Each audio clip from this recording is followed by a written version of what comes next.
Hi friends! Thanks for tuning in.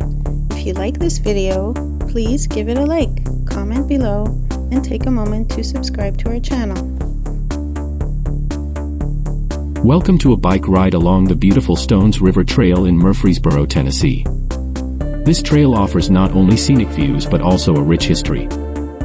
The Stones River Trail is part of Murfreesboro's Greenway system, featuring over 17 miles of trails, bridges, and boardwalks. These paths wind through lush landscapes, following the West Fork of the Stones River.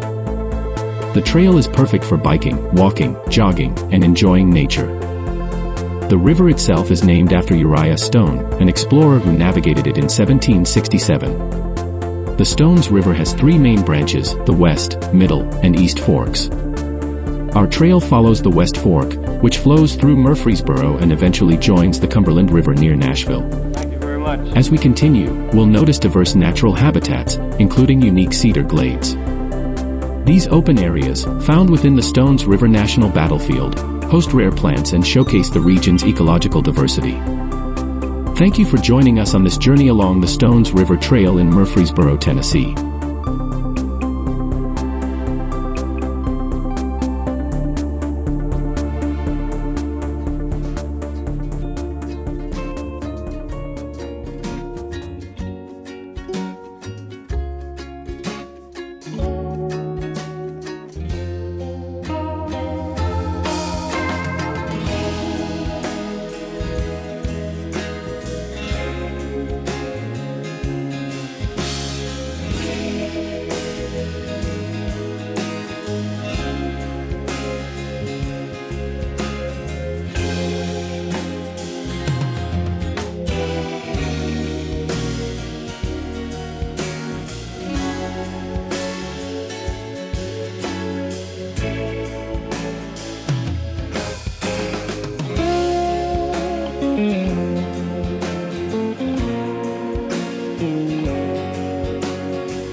Thanks for watching!